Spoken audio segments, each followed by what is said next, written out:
This is Democracy Now!, democracynow.org, the Quarantine Report. I'm Amy Goodman with Juan Gonzalez. More details are coming out about last week's mass shooting at an Indianapolis FedEx facility, where the 8 victims have been identified. They're Matthew Alexander, Samaria Blackwell, Amarjeet Johal, Jasvinder Singh, Amarjeet Sekhan, Jasvinder Kaur, Carly Smith, and John Weissert. 4 of the victims are members of the local Sikh community. Indianapolis police say Brandon Hole, the 19-year-old white mass murderer and former FedEx employee, who then killed himself, legally purchased the 2 semi-automatic rifles used in Thursday's attack just a few months after police seized a shotgun from him after his mother raised concerns about his mental state. But prosecutors said Monday they did not try to use Indiana's red flag law, which could have prevented Hole from obtaining the 2 guns. We'll have more on that later in the show. Authorities have not shared evidence Hole was targeting Sikh workers when he attacked the FedEx facility. But on Monday, police revealed they'd previously found evidence that Hole had browsed white supremacist websites. Most of the workers in the FedEx warehouse next to the airport in Indianapolis, Hole attacked, were Sikh. This is Indianapolis Sikh community member Rimpi Gurn, who knew 2 of the victims, speaking to NBC. We were going to have a party at this time, and now we're arranging a funeral. It's hard. It's sad. All they wanted to do is just provide a good life to their family. Tragically, the Indianapolis mass shooting took place as more than 15 states across the country, including Indiana, are marking April as Sikh Awareness and Appreciation Month. For more, we're joined by Simranjit Singh, scholar, activist, senior fellow for the Sikh Coalition, which is calling for a full investigation into the possibility of racial or ethnic hatred as a factor in the killings in Indianapolis. His recent piece for CNN is headlined, "Why Sikh Americans Again Feel Targeted After the Indianapolis Shooting." Welcome back to Democracy Now! I'm so sorry to have you back under these circumstances, Simran, but talk about what you're calling for. Sure. I mean, I will start by saying, these families, as we heard in that clip, these families are devastated. And, there were Sikh families that were harmed and hurt in this attack. There were families who don't identify as Sikh who were hurt in this attack. And it's so painful to hear their stories and to humanize them, to really recognize what they're going through. And I'd also say that this community in Indianapolis, across the country, all around the world, is also devastated. And I think that's in part because we know that attacks like these, they're meant for all of us, that any of us could be affected. And then we have to ask ourselves, when is it coming for our parents? When will we be attacked? Will our kids be safe? And I think that's a lot of the sentiment in the community right now. And so, given the pattern of violence against Sikhs, we are demanding a full investigation into the possibility of bias and racism in this attack. And we don't know what the authorities will conclude, but we know that the feeling among the community is that once again, year after year, week after week, we are undergoing real white supremacist violence in this country, and that's not something we're willing to stand down on. Simran, could you talk a little bit about the history of this kind of violence targeting the Sikh community, even before 9/11, but since 9/11 as well? Yeah, absolutely. So many of these stories, as they come up, we minimize them and think about them as one-off incidents, and we say, well, this attack targets the Sikh community, and that's too sad, and let's move on.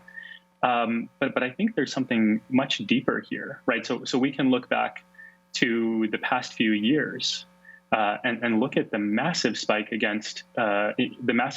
anti-Sikh hate crimes that have been reported by the FBI. From 2017 to 2018, we saw a 200% increase in reported hate crimes against Sikhs. 200%. I mean, ask any statistician or sociologist, that's not a number that we see, right? That's not normal. We can talk about the 2012 massacre against Sikhs in Oak Creek, Wisconsin, in which a white supremacist entered their place of worship while they were praying and just slaughtered Sikh Americans. And so it's not just today, it's 10 years, right? That's 10 years.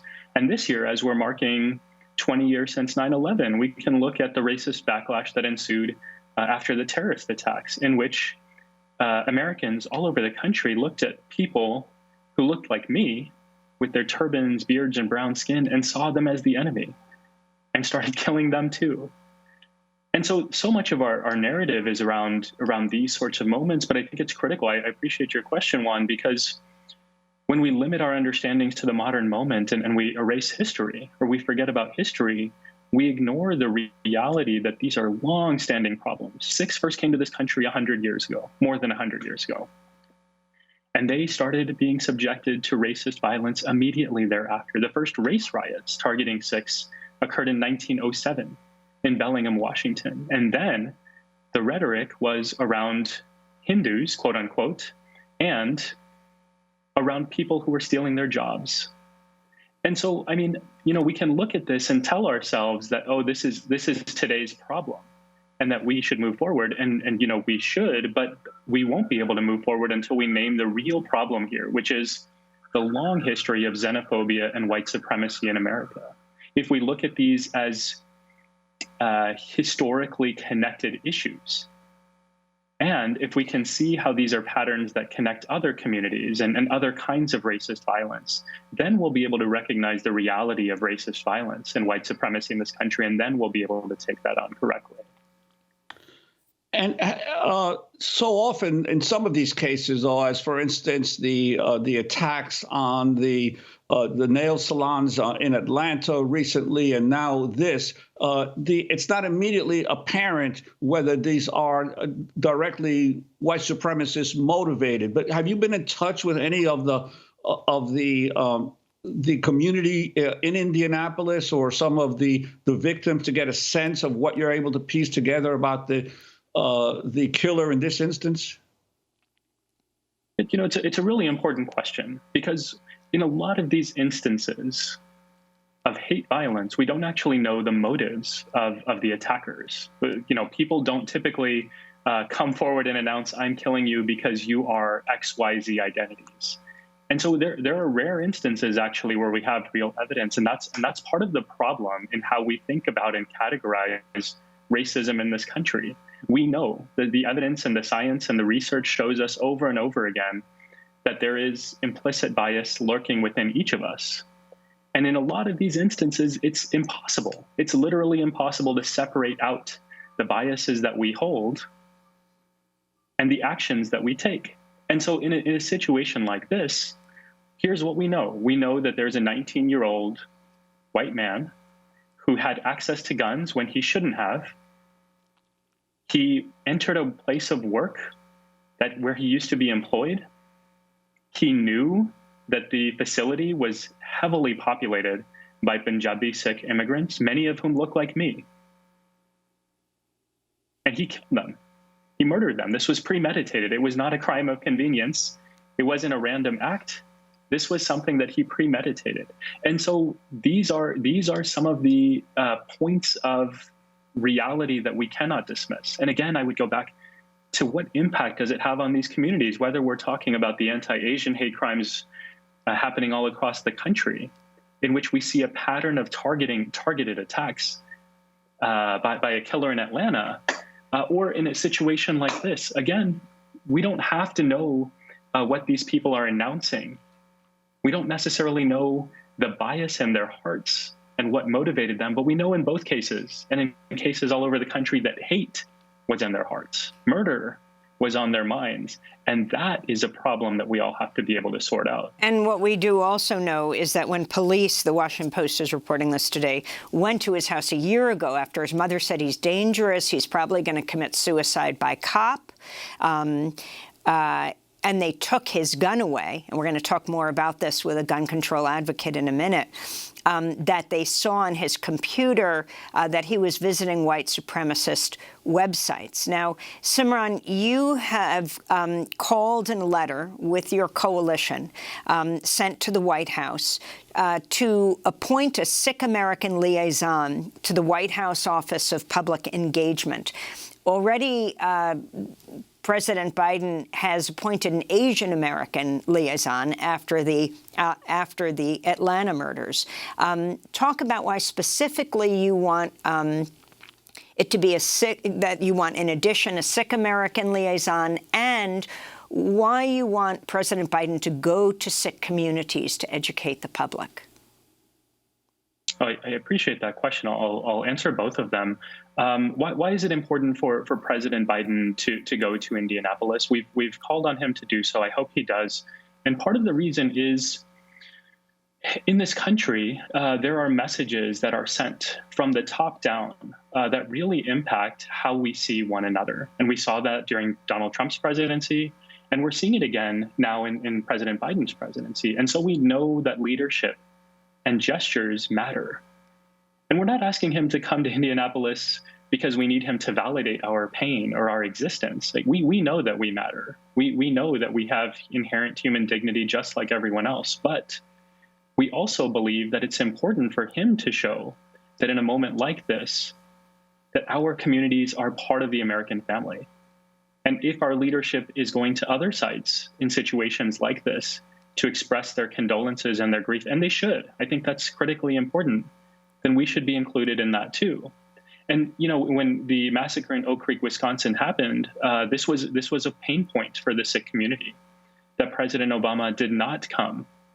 He did not have any sort of public moment with the community to show that we mattered. And rather, the message that was sent out was that we're part of the broader American family, as if we are distant cousins, as if we don't actually really belong here. And that messaging really matters for us. So that's one with regard to why we believe President Biden should come to Indianapolis, and why it would matter not just for us as Sikh Americans, but for the broader American public to see who we are and to see our humanity. And second, with regard to having a Sikh liaison in the White House, I think, you know, this is an important ask for people of all different identity groups, that we recognize in this increasingly diverse country that our challenges, while so many of them are shared, we have particularities about what our communities are going through. And so absolutely there should be a Sikh liaison in the White House, because otherwise, we've seen this over and over again throughout our history, we're ignored as a community. We have never had any sort of attention on us other than when hate crimes like this happen. I mean, even with regard to reporting, we're ignored until we're victims and the world wants to grieve with us and express their sympathies, and we appreciate that. But what about the rest of our lives? And where do we belong and how do we fit in? And so having a liaison in the White House, I think, would help address some of those concerns.